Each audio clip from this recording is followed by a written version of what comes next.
So you have a concrete pool and you've identified that you have a structure leak somewhere. The first thing that I'm going to be looking at when I'm looking at a concrete pool with a suspected structure leak is obvious signs of deficiency. Are there any big cracks in the pool?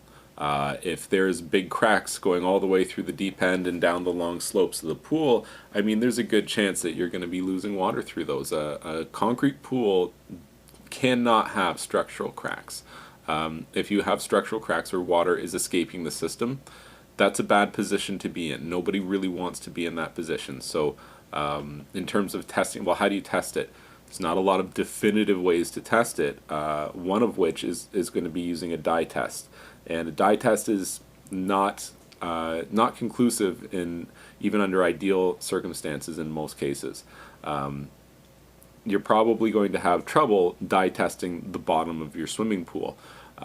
You could try it, you could swim down and do it, but your movement in the water is going to more or less ruin or invalidate the test results in all but the most of extreme cases where water is just rapidly being ripped out of the pool, in which case you'll see the dye just immediately get pulled out of the crack, regardless of some momentum in the water. But in most cases, that wouldn't be the case. Even a small structural leak is going to be enough that over the case of 24 hours a day, 7 days a week, you're going to notice that water loss, and it's going to add up in terms of how much water you're just having to add into your pool on a regular basis. So that's the first thing I'm looking for, and if you have those, I'm pretty worried, and I'm going to start asking you questions like, have they been there a while? Do they look like the cracks have changed? Obviously, if it's a new crack, that's the worst case scenario. Hopefully that's not what you've encountered. A lot of older concrete pools do have what looks to be serious cracks, and yet they continue to operate. I don't know whether, I mean, the pool is leaking if it's got cracks like that, but how much is it leaking? You know, that's the reality of the situation. Most concrete pool owners don't really realize that your pool leaks. It's all concrete pools leak. Almost all concrete pools are built with automatic water leveler systems that will add water to the pool when the water level is too low. If you're buying an expensive product like a concrete pool, that's a pretty nice convenience item to add. A lot of concrete pool builders actually add those just to kind of cover their own butts, so you don't really see how much water you're losing. You're not out there every 2 days with a garden hose filling up this brand new concrete pool. But that's the reality of the situation. Is cement is not waterproof. Marbolite's not waterproof. It's more water resistant than just a loose cement or a shotcrete or something like that. But ultimately, it's porous. Like, that's what concrete is. If you pour, it's not like the water just leaks and pours through. It's more of a leaching effect, and the leaching effect 24/7. Like when you first fill a concrete pool, fill it to the top, and it'll kind of take a drink of that water. Then the whole shell gets saturated, and then that rate of water loss slows down quite a bit. So just because you have some cracks is not an automatic this pool is doomed. It's obviously a huge concern, something I'd want to know more about, probably by draining the pool and inspecting and just seeing what I could tell, maybe doing some exploratory cutting and chipping with a chipping hammer and see, you know, how deep does that crack go? Does it go right through the shell? Has it been remediated in any way? Has somebody tried to add like a waterproof cement? That's one of the things. There's a tie and bonding system that you can use that's kind of like your last bastion of hope against structural cracks in a concrete pool, where you more or less what look like exaggerated stitches, where you put ties along the whole length of the crack to hold it in place, and you inject an epoxy. That if this is the problem that you have, you need to stop YouTubing problems and contact an expert, because you've got a pretty serious problem on your hands, not something you're likely going to be dealing with yourself unless you're a concrete expert. If it wasn't cracks, let's say I'm looking at the inside of this pool, you're losing water somewhere, but you're not losing it through the shell, or at least it doesn't appear that you're losing it through the shell because there's no obvious deficiencies or cracks or signs of water loss. Well, the next thing I'm going to look for are all the pipe penetrations. Anywhere where a pipe penetrates a concrete shell like that, there's going to be a high likelihood for water to escape the system. Now, that's even more so in older pools, where there was kind of a haphazard approach to building these things, and there wasn't really a lot of concern for the longevity necessarily. For example, just underneath the return line, so you've got your return line here, right on the bottom side of it there, it's really hard to get the concrete in there. If you're shooting a shotcrete or a gunite, there's a pipe sticking out and it kind of obstructs it, and the concrete doesn't really get under there properly. Nowadays, what a lot of builders do is they would hollow out that spot underneath there, and they would add a hydraulic water stop cement after the fact to try to minimize the water loss. But you're still going to have water chasing that pipe. Like, that's something that water just does, is it can grab onto the pipe and it can chase the pipe, and it'll go right through the wall. And you need to have something called a water stop installed, and that would be the ideal situation for concrete pools nowadays. Is there's more or less a flange that prevents that water from just going and traveling through and following the pipe. It'll start to follow the trace along the pipe, but then it'll hit this flange and it can't proceed from there, so it's ultimately not a leak. That's what most pools nowadays would have. If you have a 20, 30, 40, 50-year-old concrete pool, probably doesn't have those. So I would do dye testing to the underside of any return ports, or if there's any hollow spots, like if you can stick your pinky finger up underside of there, there's probably a long-term leak that's happened. That leak probably happened since the pool was built, and for 20, 30, 40, 50 years, it's been leaking slowly. As water travels through the concrete, it breaks down the concrete, because the concrete is Portland and aggregate, or sand in this case. So the Portland itself is going to break down with the water and it's going to wash away, and you're just going to be left with aggregate or sand. And you poke your finger in there and it's just kind of sandy and it's not very strong. That's the end result of concrete that's been compromised by water traveling through it. A lot of times what can happen is water will start to track through an area like this in concrete, and you'll get an effect known as efflorescence, which is calcium growth. It just looks like calcium growth, and normally that's a big problem. Like if you have a decorative concrete finish or natural stone finish, it's not uncommon at all to have a big problem with efflorescence growing and then bleeding down, and it just looks bad. It's super hard to get rid of. If that's the case, if you have a problem with efflorescence, then, or if you have a place where water is traveling through the concrete, that's one of the conditions that creates efflorescence growth, is water traveling through concrete.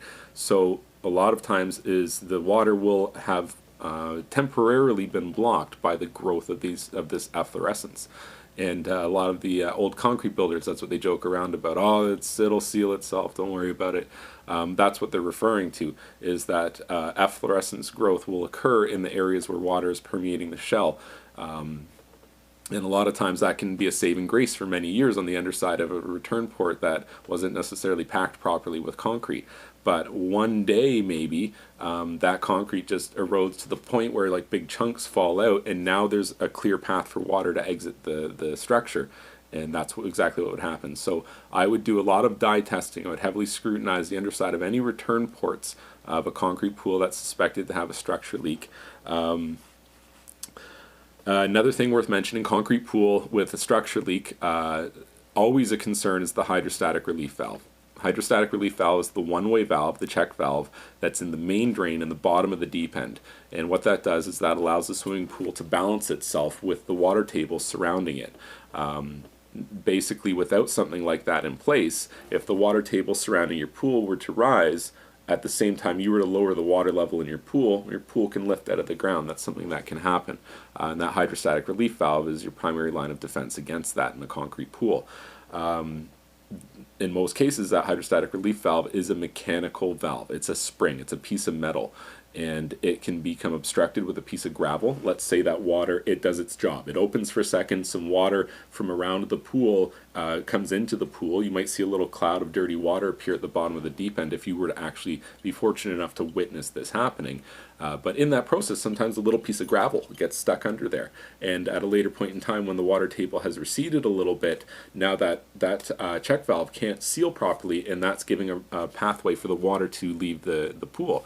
It's actually a really simple problem to solve were it not at the bottom of the deep end of your swimming pool. And being that you can't just drain your swimming pool depending on what kind you have, and concrete pools definitely being one of those, if you have a concrete pool, you shouldn't really drain it unless you're knowledgeable about things like water tables and what I've just described, because you could be opening a can of worms by doing that.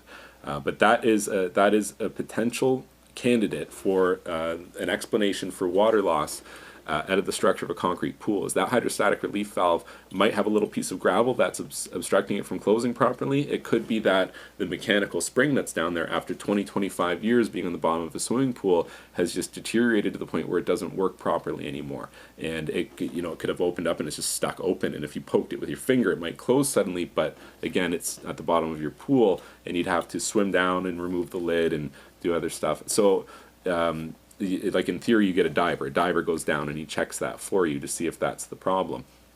That's one of the reasons when you do concrete pool maintenance, you should be replacing that hydrostatic relief valve on a regular basis. That way you are sure to always have a new one, good serviceable condition down there to prevent something like this happening. But even one like that can experience that rare situation where a piece of gravel just obstructs it, and that's it. It can't close properly, and now you have a leak on your hands where the water level will just drop all the way till it's gone in some situations.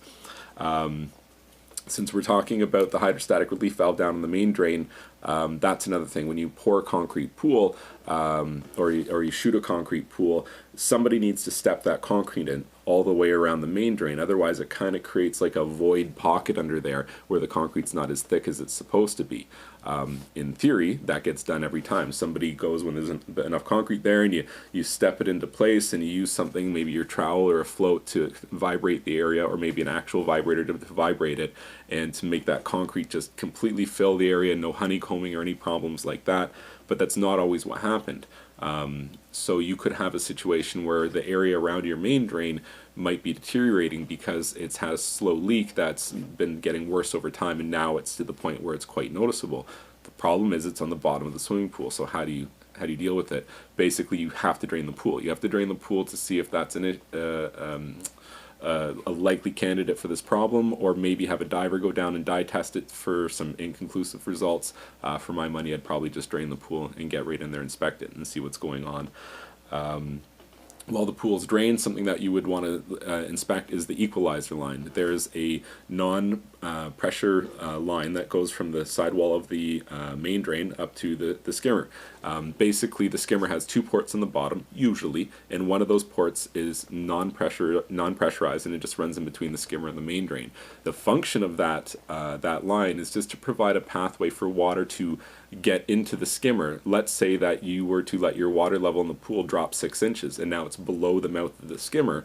No water can get into the mouth of the skimmer. In theory, your pump's going to run dry, burn out, and ultimately break the pump. So to stop that from happening, there's an equalizer line that connects to the other port on the bottom of the skimmer, and that will allow water to access the skimmer housing so that the pump doesn't run dry, probably about another 18 inches or 2 feet lower than what would happen if you didn't have an equalizer line and you were relying on the mouth of the skimmer opening in the wall as the only point for water to access the skimmer.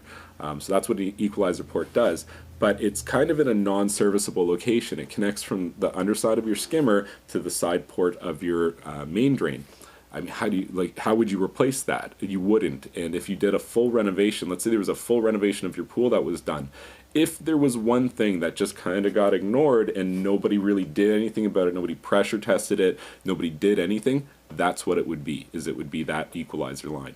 And basically the shortcut solution to deal with a problem with the equalizer line is you have to swim down or have the pool empty and plug it in the main drain and plug it in the skimmer. If it's plugged from both ends, then in theory you've eliminated this as a potential structure leak from your concrete pool. It is something that you can do. It's something pretty commonly done. In fact, if you have an older concrete pool, it's probably been done already.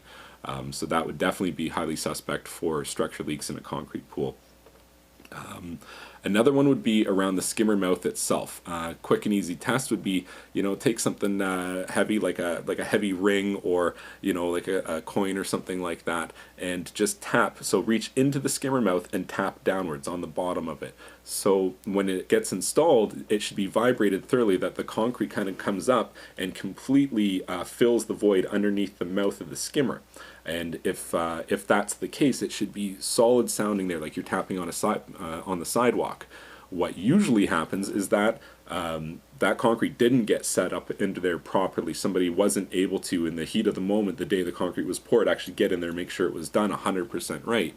And as a result, a small amount of water started to leak through there, and then over time that rate of water loss got worse as the concrete deteriorated and more of it left the area, leaving a big hollow spot there. And if that's probably the case, if you can go in there and you can tap all around and you can hear it's hollow, is it leaking 100%? No, because the concrete, the skimmer itself is encased in a cube of concrete usually.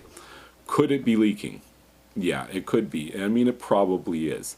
You could do some dye testing because it's nice and near the top of the water, so you can try some dye testing to see if you can figure out if you are losing water through those locations, basically where the concrete of the pool meets the plastic of the skimmer. That's where you want to check. You want to see if there's leaking anywhere around those areas, and it wouldn't be uncommon to find that.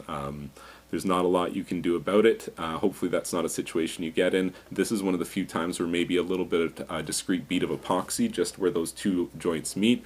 That might be something that might be worth looking at to slow down that rate of water loss. Not necessarily solve it, but something that's going to slow it down. So other than all those things, I guess the last thing would just be through the shell itself. If you haven't had a new interior surface on your pool in 15 years, like paint or plaster or anything, maybe just the amount of water just leaching straight through the surface over the entire surface area is enough to amount to this this water loss that you're experiencing through your structure. The concrete is porous. It needs to have some sort of finishing layer on it, an interior surface that's more water resistant or waterproof in theory. Most of them aren't, because most cement-based products are in fact porous. Some are just less porous than others. You want something really dense, like a plaster, marcite, or marblite. They're all just really dense mortar applications with a hard trowel process that gives them a very smooth finish, and it's something that water doesn't easily permeate, or as easily as just a rough floated concrete, for example.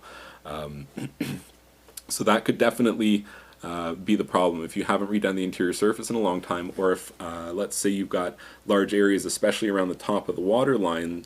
Maybe you used to have tile and then it got deleted at some point and now it's just kind of been painted over, but there's big cracks everywhere. I mean, that's probably where the water is going, is it's going through those cracks.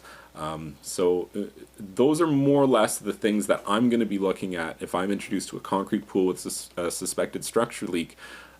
Those are the tests that I'm going to go through. Again, it's kind of hard because it's not always definitive. It's not like, oh, look at that and there it is. We know for 100% sure that's what's happening, and once we fix that, then it's solved. That's kind of hard. That's a hard assumption to make on a concrete pool. You kind of more or less put all the facts together and form an educated opinion as to what you think is likely the problem. And then there's usually a couple of different recourses depending on what the problem is. Most of them are costly. None of them are really quick and easy, unfortunately. But that's the nature of a leaking concrete pool. Is it's usually not cheap to fix. So